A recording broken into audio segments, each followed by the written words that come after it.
అంతరిక్షంలో శూన్యం ఉందా? పాపం ఎక్కువగా చదువు లేని వాళ్ళు ఉంటారు కనుక వాళ్ళు వినటానికి ప్రయత్నించండి. మీకు అవసరమైనంత తక్కువ భాషతో విషయాలు మీకు తెలియచేయాలని. సౌండ్ వినబడలేదా?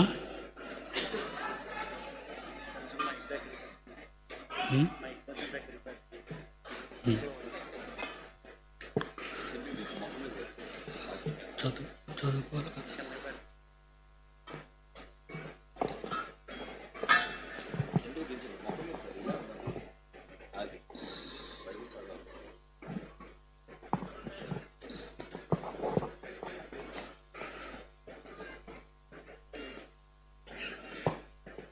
పైకెత్తు, ఇది పైకి లేకుండా.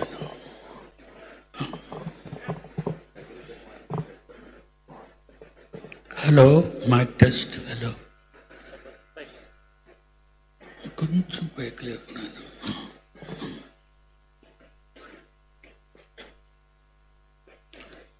కీర్తనల గ్రంథంలో ఈవేళ నా బిడ్డ వాక్యపఠనం చేసింది. అది కీర్తన 19వ అధ్యాయం 1వ వచనం.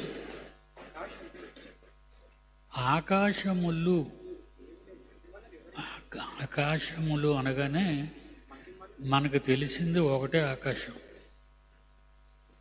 అంతే కదా. మనం చూస్తున్నది ఒక ఆకాశాన్నే చూస్తున్నాం. అది లోపలికి వెళ్ళటం లేదు, మనం పైనే చూసేస్తున్నాం. నక్షత్రాలు కనబడుతున్నాయి, గ్రహాలు కూడా అప్పుడప్పుడు కనబడుతుంటాయి.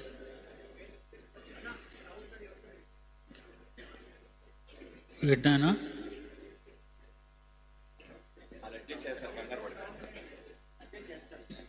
నాయనా, నాకు పచ్చకామెర్ల వ్యాధితో బాధపడుతున్నాను, అయినా మీతో మాట్లాడాలని వచ్చాను. గట్టిగా మాట్లాడాలంటే మాట్లాడలేను. కనుక దేవుడు పిల్లలారా, ఆకాశములు అన్నాడు బైబిల్లో. ఈ ప్రతి అక్షరాన్ని మనం బాగా ఆలోచించాలా అనిపిస్తుందండి. ఎందుకంటే నాకు ఈ ఆలోచన వచ్చింది, ప్రభువారు ఈ లోకానికి వచ్చి వాక్యం చెప్పే ఆ రోజుల్లో నా నోట నుండి వచ్చే మాటలలో ఒక సున్నైనా పొల్లైనా తప్పిపోదు, భూమి ఆకాశములు గతించిన. మత్తయి సువార్త 24వ అధ్యాయం 35వ వచనం. ఆకాశము భూమియు గతించును గాని గతించిన దానిలో ఆకాశములు అనుందా, ఆకాశము అనుందా? అంటే ఆకాశములన్నీ గతించవు, చాలా ఆకాశాలు ఉన్నాయి పైన. చూసారా, ఒక మాటలో మనం చదువుకెళ్ళిపోతాం టప టప టప టప టప టపమని. ఆకాశములు ఇందాక ఎక్కడన్నాడు? ఆకాశములు దేవుని మహిమను వివరించుచున్నవి. ఈ ఆకాశము యేసుప్రభు నోటంటే వచ్చే ఆకాశములు కాదు, మానవులున్న లోకముకున్న ఒకే ఒక ఆకాశం.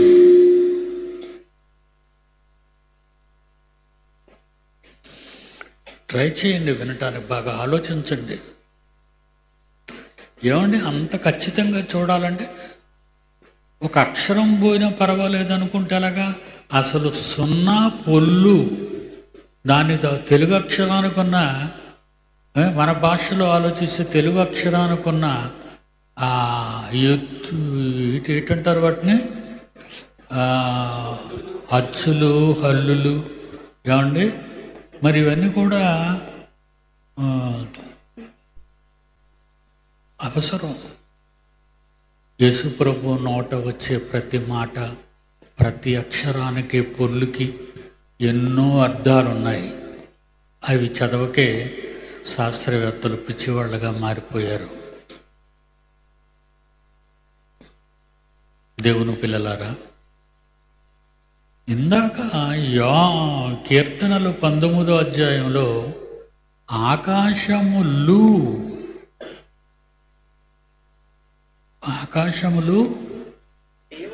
దేవుని మహిమను వివరించుచున్నవి. ఆకాశములన్నీ దేవుని మహిమను వివరించాలి. నాశనం అయిపోయేది మాత్రం మనుష్యులున్న ఆకాశం. అంటే మనం పైకి కనబడుతుందే నక్షత్రాలతో, అది పోద్ది. ఆకాశములు ఎన్నున్నాయి. తండ్రి అంటున్నాడు, దావీదు గారు కానీ సొలొమోన్ రాజు గారు కానీ అతనికి ఇల్లు కట్టాలనుకుంటారు, దేవాలయ నిర్మాణం. అప్పుడు ఆయన అన్నమాట ఏంటో తెలుసు కదా మీకు?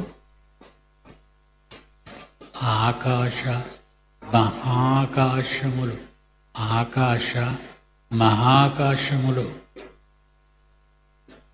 పట్టజాలని ఆకాశములు మహాకాశములు. మళ్ళీ ఇక్కడికి రాగానే మహాకాశాలు ఉన్నాయా అంటే మన ఆకాశం చాలా చిన్నది. కానీ శాస్త్రవేత్తలకు అది అంతుపట్టడం లేదు. శాస్త్రవేత్తలకు అది అంతుపట్టడం లేదు, ఆకాశం ఎంత ఉందో అనేది. ఇప్పటికీ దాని అంచులు వాళ్ళకి తెలియక ఎక్స్పెరిమెంట్స్లో ఉన్నారు వాళ్ళు. కనుక ఆకాశము అంటే మనమున్న భూమిపై ఉన్న ఆకాశము, ఆకాశములు అంటే దీనిపైన ఉన్న ఆకాశములు, ఇంకా మహాకాశములు. దేవుడు ఏది అనవసరంగా ఏ పదాలను ఉపయోగించడు. దేవుడు ఏ పదాలు అనవసరంగా ఉపయోగించడు. మనం అయితే మాటల్లో ఎన్నో తప్పులు జారిపోతూ ఉంటాయి.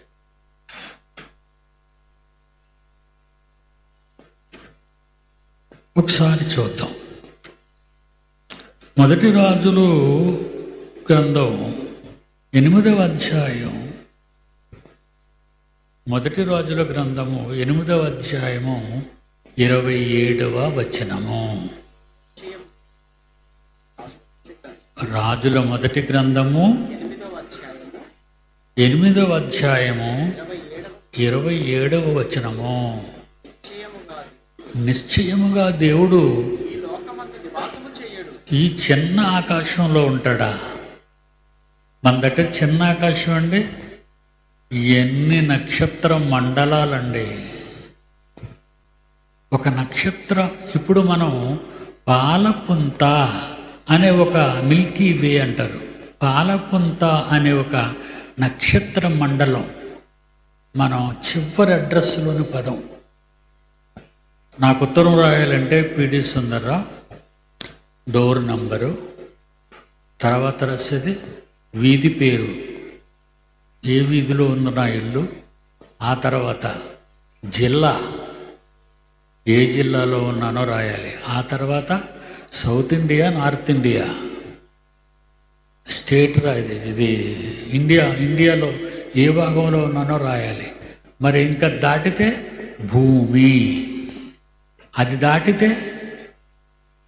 దాటితే సూర్య కుటుంబం, అది దాటితే సూర్య కుటుంబం దాటితే పాలకొంత నక్షత్ర మండలం. ఇదండి నా అడ్రస్. అది. దేవుని పిల్లలారా, మరి ఈ ఆకాశాలు ఎందుకున్నాయి? ఆకాశ మండలాలు ఎందుకున్నాయి? మొదట రాజులు 8వ అధ్యాయం 7వ వచనం. నిశ్చయముగా దేవుడు ఈ లోకమందు నివసింపడు ఆయన. సరిపోదు, సరిపోదు. మన దేవునికి సరిపోదు. ఆకాశ మహాకాశాలు సహితము నిన్ను పట్టజాలవు. అవే పట్టజాలవట ఆయన్ని. ఇదేటండి? మరి ఇంతకీ ఆయన ఎక్కడున్నాడు? ఆకాశ మహాకాశాల దాటిపోతే అంతరిక్షం కాదు. అంతరిక్షం అంటే మనకు కనబడేది ఏంటది? అంతరిక్షములో మర్చిపోయారు టైటిల్. అంతరిక్షములో శూన్యమా? శూన్యములో అంతరిక్షమా? ఈ శూన్యంలోకి వెళితే మరి ఆ శూన్యంలో ఉన్నాడా? ఇంకా పైన ఉన్నాడా? ఏమండి, మన దేవుని గురించి చెప్పాలంటే భాష లేదండి. భాష లేదు. చాలా జాగ్రత్తగా ఆలోచిస్తేనే తప్ప ఇది అర్థం కాదు. మరి దేవుడు ఈ ఆకాశంలో పాలపుంత నక్షత్ర మండలంలో సూర్య కుటుంబంలో భూమి అనే మూడో గ్రహాన్ని దేవుడు పెట్టి అందులో ఆయన రూపాలను పుట్టించాడు.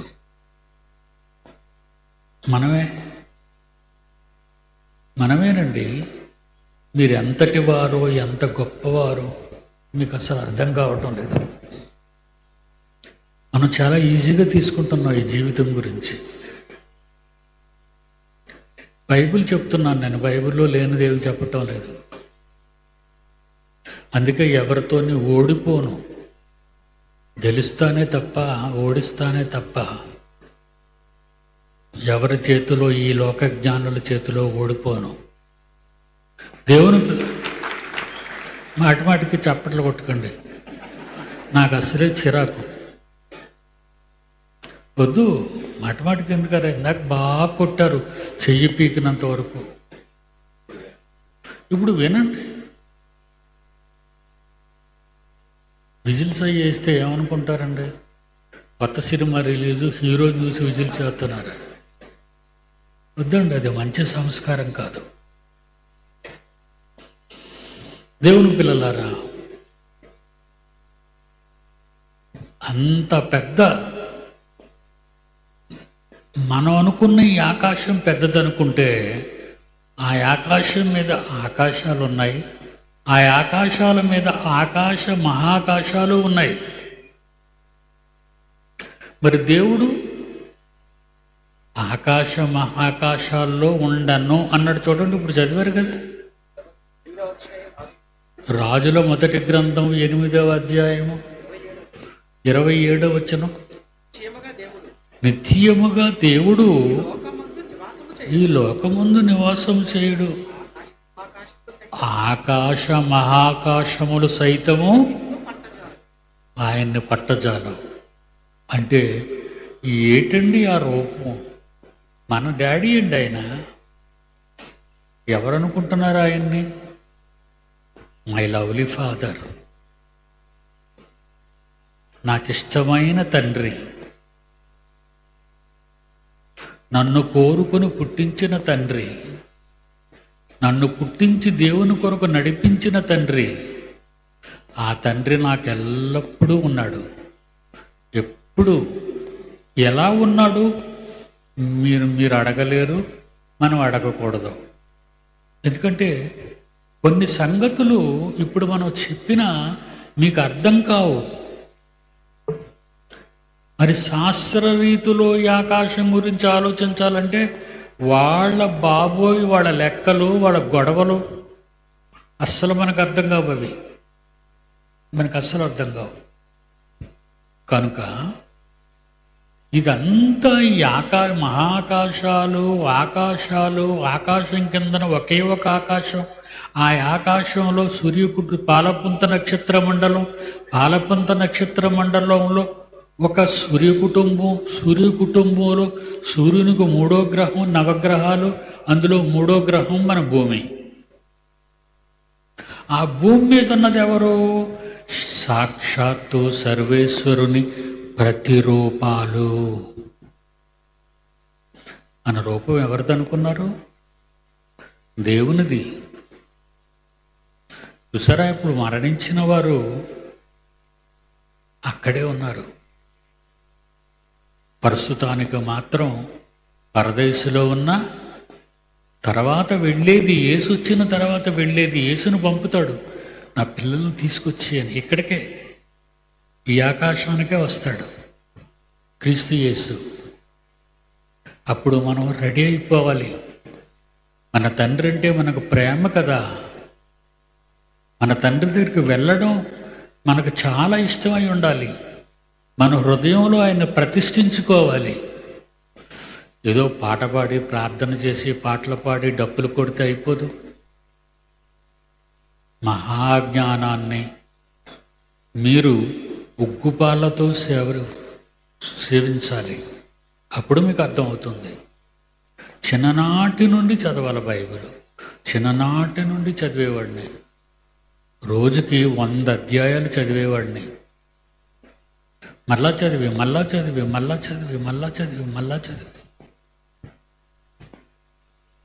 అక్షరానికి కాదు, పొల్లుకు కూడా. అమ్మో, భూమి ఆకాశాలు గతించిపోయినా గతించిపోవచ్చును కానీ నా నోట నుంచి వచ్చు నా మాటలు గతించవు. దేవుని పిల్లలారా, మన కోసం ఇంతకీ ఇప్పుడు మనం నోట్ చేసుకోవలసింది ఉన్నది ప్రజెంట్ సిచ్యుయేషన్ ఏంటంటే, ఎందుకు అన్నిటికంటే చిన్నది ఈ ఆకాశం. ఈ ఆకాశం గురించి మనం ఆలోచించుకుంటే, ఇది ఆకాశాలన్నిటికంటే చిన్నదైనా మానవులకు ఈ ఆకాశం అంతుపట్టడం లేదు. ఈ ఆకాశమే మానవులకు అంతుపట్టకపోతే మిగతా ఆకాశాల గురించి దేవుడు దివ్య గ్రంథంలో రాశాడు. అందుకే దేవుడు దివ్య గ్రంథంలో రాశాడు. మళ్ళా మన పాఠ్యభాగానికి వెళదాం. 19 కీర్తనల గ్రంథం, మొదటి వచనం.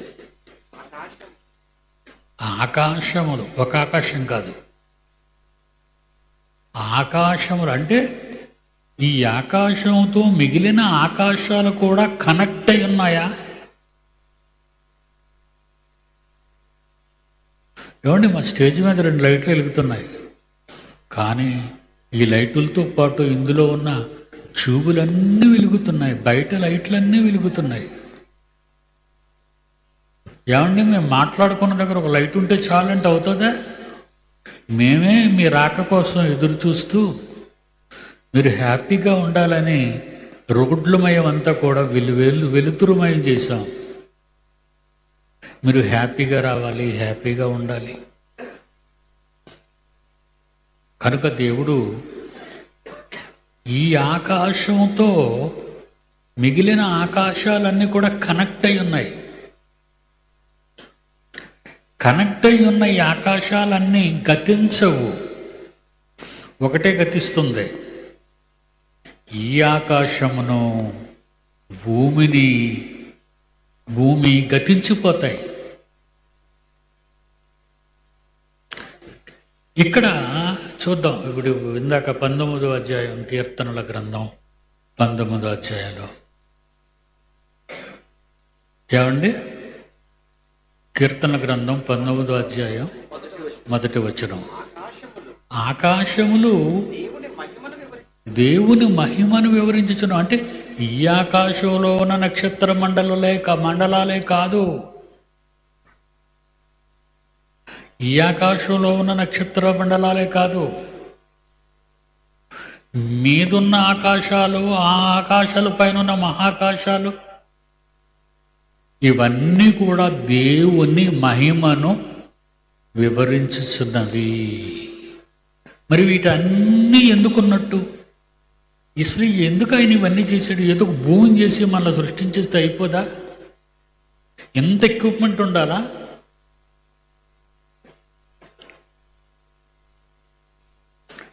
అక్కడక్కడ ఎలక్ట్రిసిటీ బోర్డు వాళ్ళు పెద్ద పెద్ద ట్రాన్స్ఫార్మర్లు పెట్టి main lines, heavy lines run చేసి ఇండియా అంతా తిరుగుతున్న ఆల్ కరెంట్ ట్రైన్స్ అన్నిటికీ కూడా సప్లై ఇస్తారండి వాళ్ళు. అది ఒరిస్సాలో ఎంటర్ అయిందనుకోండి, ఒరిస్సా వాళ్ళు ఇవ్వడం కరెంటు ప్రారంభిస్తారు. తెలుసా అండి? అది అక్కడి నుంచి వెస్ట్ బెంగాల్ వెళ్ళిందనుకోండి, వెస్ట్ బెంగాల్లో ఉన్న ఎలక్ట్రికల్ పవర్ వాళ్ళు పవర్ ఇస్తారు. ఇలాగ ఇండియా అంతా కాశ్మీర్ నుండి కన్యాకుమారి వరకు తిరిగే ప్రతి ట్రైన్కి పవర్ సప్లై ఆయా స్టేట్లో ఉన్నవాళ్ళు ఇవ్వాలి. పొరపాటున విశాఖపట్నం అంటే ఆంధ్రప్రదేశ్లో ట్రైన్ ఎంటర్ అయింది అనగానే పవర్ కానీ ఆంధ్ర వాళ్ళు ఇవ్వలేదనుకోండి, ట్రైన్ అక్కడితో ఆగిపోద్ది, ఎలక్ట్రికల్ ట్రైన్. అయితే ఇండియాలో ఉన్న స్టేట్స్లో ఉన్నటువంటి పెద్ద పెద్ద పవర్ సప్లై స్టేషన్స్ వాళ్ళు ఇవ్వాలి. ఎప్పుడు 24 hours పవర్ ఇస్తే కానీ ట్రైన్లు, బళ్ళు, రైలు చక్రాలు తిరగవు. అలాగే భూమి ఒక్కటి సురక్షితంగా ఎందుకు ఉండాలని దేవుడు అనుకున్నాడు? మనం ఉన్నాం గనక. మనం అంటే సాక్షాత్తు దైవ స్వరూపాలైన దేవుని పోలిన మనుష్యులం, కుమారులం, మనమంతా దేవుళ్ళం. దాని కొరకు ఎంత పెద్ద భారీ సెట్టింగ్ వేశాడో చూసారా దేవుడు? ఎంత పెద్ద సెట్టింగ్ ఇది! అసలు అంతరిక్షంలోకి వెళ్ళి కేవలం చంద్రుడి దగ్గరికి వెళ్ళి అంతరిక్షంలోకి వెళ్ళి అక్కడ ఉండిపోయింది పాపం సునీత విలియం. ఇప్పుడు అన్నిటికంటే దగ్గర అదే కదండి మనకి. ఇప్పుడు వాళ్ళిద్దరిని తీసుకురావడానికి నానా బాధలు పడుతున్నారు నాసా వాళ్ళు. కనెక్షను తెగిపోయింది. వస్తారో రారో తెలీదు, వస్తారని చెప్తున్నారు వాళ్ళు. అందాక అదే నమ్ముదాం. దేవుని పిల్లలారా, మన కోసం మన కన్న తండ్రి ఇంత పెద్ద పందిరి వేశాడా? ఇంత భారీ సెట్టింగ్ నిర్మించాడా? ఎందుకు నిర్మించాడు? నీవు ఆయనకు కావాలి. నీవు ఆయనకు కావాలి. నీ మీద ఆయనకి ఇష్టం లేదనుకో, ఒక్క క్షణం వదిలేస్తే చాలు, ఇవన్నీ తెగిపోతాయి. ఇకపోతే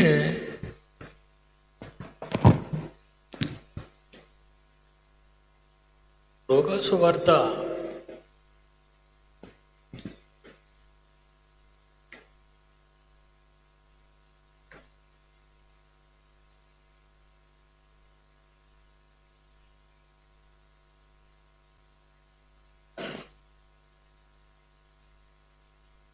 21వ అధ్యాయం 26వ వచనం చూడండి. లోకాసు వార్త 21వ అధ్యాయం 26వ వచనం. ఆకాశమందలి శక్తుల పవర్స్. మనం ఏం కాకుండా చదువుకొని వెళ్ళిపోతాం, అంతే కదా? ఆకాశంలో ఏమున్నాయట? శక్తులు. ఆకాశమందలి శక్తులు కదలింపబడతాయి. భూమి మీద ఉన్న ఈ ఆకాశానికే శక్తులు పవర్ లేకుండా అయిపోతే శక్తులు కదిలింపబడతాయి. ఎప్పుడైతే ఈ ఆకాశంలో ఉన్న పవర్స్ కదిలాయో ఏం జరుగుతుందో కిందని రాస్తున్నాడు చూడండి. లోకము మీదికి రాబోచున్న వాటి విషయమై భయము కలిగి మనుషులు ఎదురు చూచుచు ధైర్యం చెడిపోయి కూలిపోతారట వాళ్ళు. ఏమంటే ప్రతి ఏడాది లాస్ ఏంజల్స్లో ఫైర్ ప్రమాదం జరుగుతుందండి ప్రతి ఏడాది. ఈసారి అగ్నిమాపక శిలలట. హాలీవుడ్ మొత్తం పోయిందండి. ఆస్కార్ అవార్డు ఇలాంటి పెద్ద ఆడిటోరియం కారిపోయిందండి. హాలీవుడ్ అగ్రనటులు అందరి ఇల్లులు తగలడిపోతున్నాయండి. ఇకపోతే China, Europe countries, Asian countries, మంచు అండి, మంచు, ఇంట్లో నుంచి బయటికి రాలేరు. ఈ కాలం చలి తీవ్రంగా ఉంటుంది. ఎందుకంటే బొమ్మ పోయింది.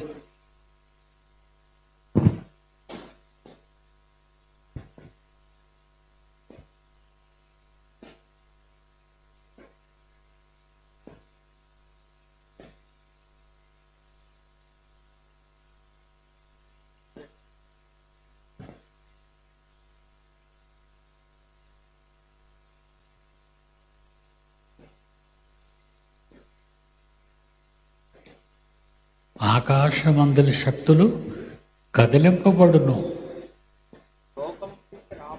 ఇకపోతే దాని మీద చెప్తాడు అనుకుంటాను, సూర్యుడు ఆరిపోతాడు. సూర్య తేజస్సు లేక చంద్రుడు ఆగిపోతాడు. ఈ వెలుతురు పవర్ ఇవ్వలేడిక. సూర్యుడు తన పవర్ ఎక్కడ, దేవుడిచ్చిన పవర్ అది. సూర్యుడు బాగా మండుతాడు అని మనం అనుకోకూడదు. అవన్నీ కూడా దేవుడు ఆయా గ్రహాలకు, ఆయా నక్షత్ర మండలాలకు, మనమున్న ఈ భూలోకంలోని ఆకాశం మీద దేవుడు శక్తులు ఇచ్చాడు వాటికి. మత్తయి సువార్త 24వ అధ్యాయము 29వ వచనం, ఆ దినముల శ్రమ ముగిసిన వెంటనే చీకటి సూర్యుని కమ్మేటి. సూర్యుడు ఆరిపోతే చీకటి కాదా? ఏమండి, మనకు అసలు ఆలోచించండి. సూర్యుడు ఆగిపోతే, లైట్ ఆగిపోతే చీకటి అంటాం మనం. సూర్యుడు ఆరిపోతే చీకటే కాదు. సూర్యుడు ఆరిపోవటం కాదు, సూర్యకాంతిని కూడా చీకటిలో ముంచేసిన భయంకరమైన అంధకారం.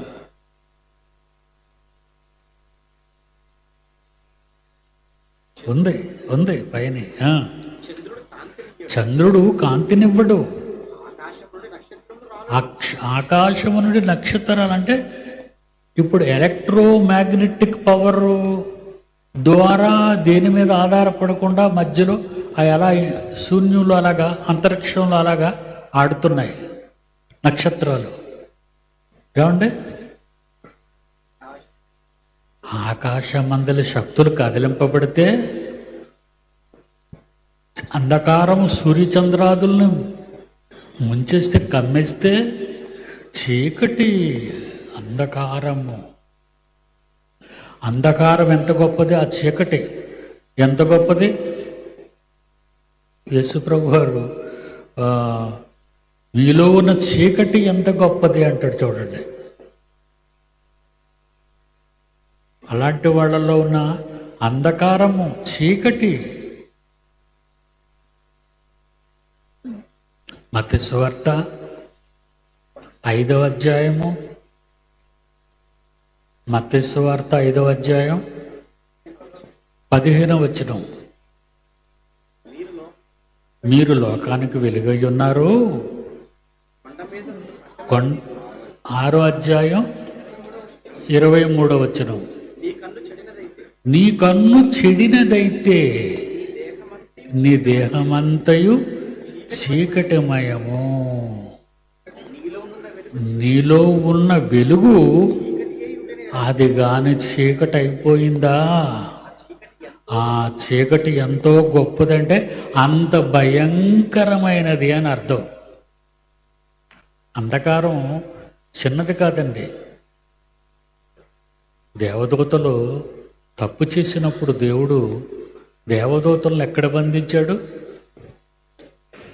పాతాళ లోకమందలి కటిక చీకటి గల బిలములలోనికి త్రోసి, బ్లాక్ హోల్స్.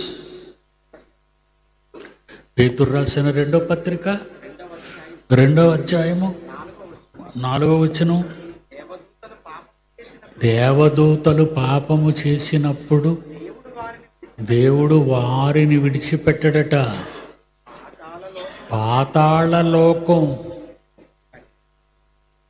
కటిక చీకటి గల బిలములలోనికి త్రోసి తీర్పు వరకు ఉంచుతానన్నాడు అందులో.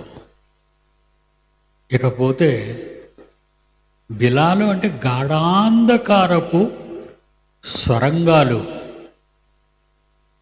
అందులోకి వెళ్ళిపోతే ఒక నక్షత్రం చచ్చిపోతే అది బిలముగా మారిపోద్ది.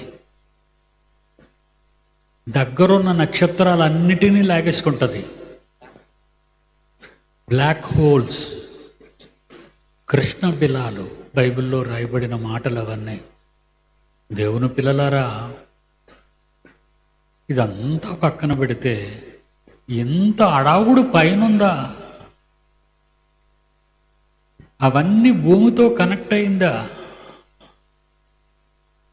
ఈ ఆకాశానికి మిగతా ఆకాశాలు మహాకాశాలు కనెక్ట్ అయి ఉన్నాయా? 19 కీర్తనల గ్రంథం 1వ వచనం, ఆకాశములు దేవుని మహిమను వివరించుచున్నవి, అంతరిక్షము ఆయన చేతి పనిని ప్రచురపరుచుచున్నవి. పగటికి పగలు బోధ, రాత్రికి రాత్రి బోధ. మీకు వినబడుతుందా బోధ ఏమైనా? పగటికి పగలు ఆ బోధ నాకు అర్థమైందండి. నేను విన్నాను కనుక వాటి గురించి చెప్తున్నాను. ఆ బోధ నేను విన్నాను. వీటి నిజంగా ఎవరో మాట్లాడుతున్నట్టు కాదు, బైబిల్లో ఉన్నవే. అవన్నీ బైబిల్లో ఉన్నవే. బుర్ర పెట్టి ఆలోచిస్తే మన కోసం ఎంత పెద్ద భారీ సెట్టింగ్ చేశాడు ఆయన. కిందకి వెళ్ళిన ఆయన కిందకి రా. రాత్రికి రాత్రి జ్ఞానము తెలుపుచున్నవి అవి. వాటికి భాష లేదు, మాటలు లేవు, వాటి స్వరం వినబడదు.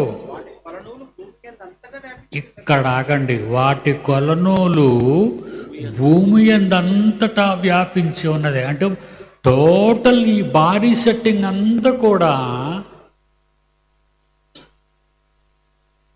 మన ఈ సూర్య కుటుంబంలో, మన ఈ పాలపుంతర నక్షత్ర మండలంలో, మన ఈ ఆకాశంలో, ఆకాశ మహాకాశాలు కొలగానివ్వండి, తర్వాత వాటిపైనున్న దేవుడు ఉండవలసిన చోటు ఎక్కడుందో మనకు తెలియకపోయినా ఆ మహాకాశాలు కానివ్వండి, ఇవన్నీ కూడా దేవుణ్ణి పట్టజాలవు. అందువలన అతి సామాన్యమైనటువంటి మట్టిలో నుంచి పుట్టిన మనల్ని మట్టి బొమ్మలుగా చేసి జీవం పోసి బ్రతికించాడే దేవుడు మన కోసం ఇంత మహా కార్యక్రమాన్ని దేవుడు చేశాడు. వాటి కొలనూలు ఆకాశ మహాకాశాల కొలనూలు, ఆకాశ మహాకాశాల కొలనూలు భూమి అంతటా వ్యాపించుచున్నది. టోటల్ వాటి పవర్ అంతా కూడా భూమి మీదకి వచ్చింది. అక్కడ మాత్రం జాగ్రత్తగా నిలబడాలి మీరు. ఏమండి? వాటి కొలనూలు మీద ఉన్నట్టు వాటి తాలూకా పవర్స్ అన్నీ కూడా భూమి మీదకి వచ్చేసాయట. వాటి కొలనూలు భూమిలో ఎక్కడికో వ్యాపించలేదు, భూమి అంతటా వ్యాపించాయి. ఎందుకబ్బా? ఎందుకు? మన కోసం.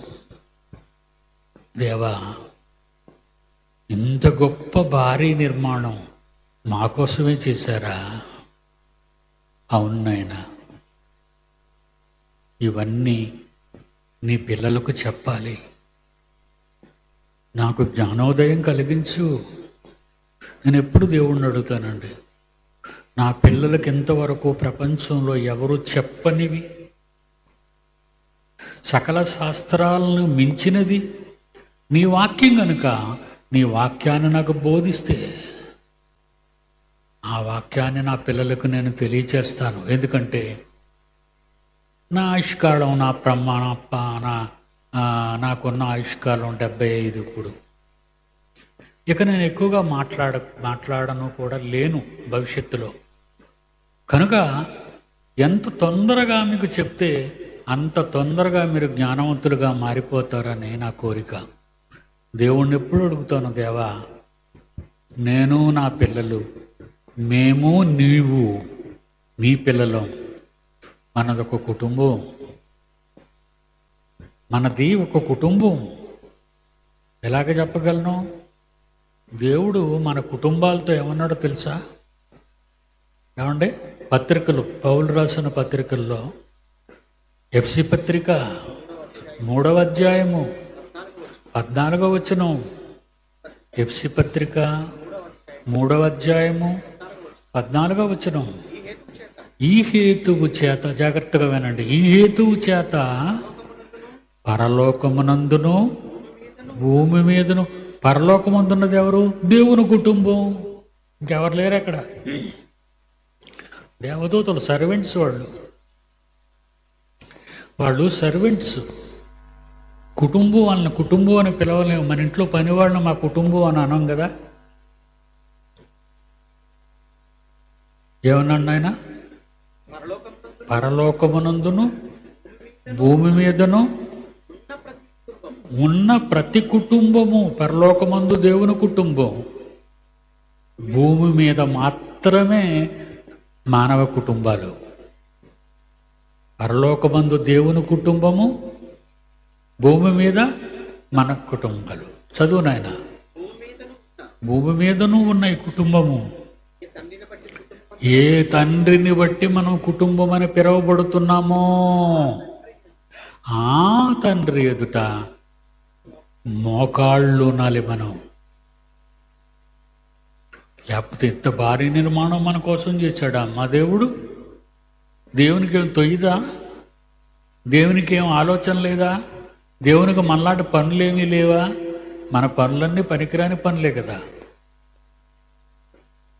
స్వార్థపూరితమైన పనులు, పాపముతో కూడిన పనులు, మోసాలతో కూడిన పనులు, దగాతో, హత్యలతో, మానభంగాలతో యావత్తు ప్రపంచం నాశనం వైపు పరుగులు తీస్తుంటే, ప్రపంచంలో దేశాలు మండిపోతుంటే, కొంతకాలానికి తినడానికి కూడా మనకు మెతుకులు కూడా దొరకవంటున్నారు. అంటే వినాశకాలం వస్తుంది. ఏమంటే ఒకప్పుడు సంవత్సరానికో 2-3 సంవత్సరాలకో ఎక్కడో ఒక భూకంపం వచ్చేది. ఇప్పుడు ఏంటండి బాబు, తెల్లవారులు ఇస్తే భూకంపాలు. మళ్ళీ 1-2 సార్లు కాదు, 100 సార్లు ఊగిందంటాడు భూమి. అవునా? ఈ కుటుంబములన్నీ కూడా దేవుని కుటుంబాలు. అక్కడికి ఆపుదాం. మిగతా సంగతి రేపు చెప్పుకుందాం. కళ్ళు మూసుకోండి, ప్రార్థన చేస్తాను. ప్రేమగల మా తండ్రి, మీ పవిత్రమైన నామానికి వందనాలు. నీవు నాకిచ్చిన ఈ మాటలు నా పిల్లలకు దాచుకోకుండా చెప్తున్నాను తండ్రి. నా పిల్లల్ని గొప్పవారుగా మలచండి, జ్ఞానులుగా, బైబిల్ శాస్త్రవేత్తలుగా సిద్ధపరచండి. పిల్లలు ఈ రాత్రికి చక్కగా నిద్రపోయి, చలి వలన కానీ ఇతరత్ర ఏ పురుగుల వలన కానీ ఎలాంటి ఆపద లేకుండా వారందరినీ చల్లగా కాపాడి, ఈ 5 రోజులు మీ మహాజ్ఞాన సంగతులు మీ పిల్లల ద్వారా వినగలుగుటకు, వాళ్ళని రప్పించినందుకు తగిన న్యాయాన్ని నీ పిల్లలమైన మేము చేయగలుగుటకు సహాయం చేయండి. యేసునామాన్ని ప్రార్థన అడుగుచున్నాము తండ్రి. ఆమేన్. మన తండ్రి అయిన దేవుని ప్రేమ, కుమారుడైన యేసుక్రీస్తు వారి కృప, పరిశుద్ధాత్మ దేవుని యొక్క అన్యోన్య సహవాసం సదాకాలం మనందరికీ తోడై ఉండునుగాక. ఆమేన్.